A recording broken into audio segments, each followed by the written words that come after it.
Yun, magandang ako mga kabakal.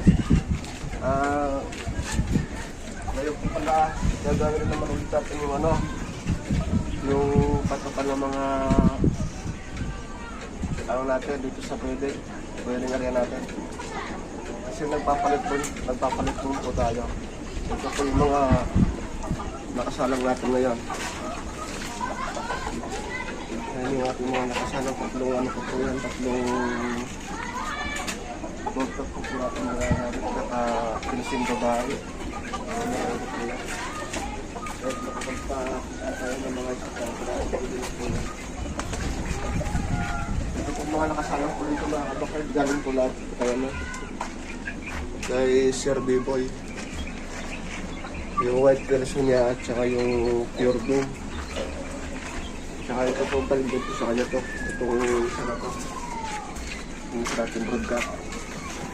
Tapos yung doon po sa nagtatanong sa atin, ito sa pasaba, ito po yung ginagawa natin dito paraan. Seed mixture. Ito po yung pinapasukan natin sa ano na yung Integra 4,000 ka-annual lang po natin ng mais yun. At ito lang po kasi ito yung ginagamit natin sa kanila mga kanila.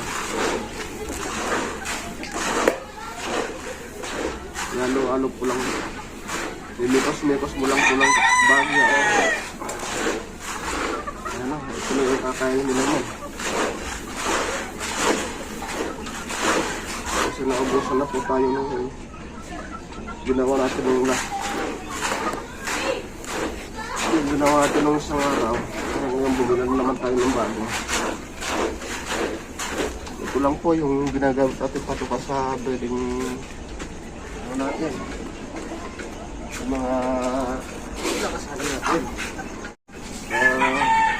Yung doon sa nagtatanong ko, ito ganoon lang kasimple siya. Ganoon lang po kasimple. Yung mais po kasi medyo mainit sa katawan ng kaya inaano mais yung ating Integra 4,000. Ito po isang sako nito. Pwede nyo lang po ang kahit mga 15 kilos. 15 or 10 kilos, pwede na po yan. Yung isang sako po kasi ng Integra 4,000, 25 kilos lang eh. Kaya pwede natin alwa yan mga 10 or 15 kilos.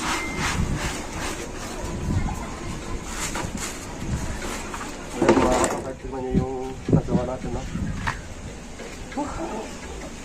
Maraming salamat sa inyo mga kapatid.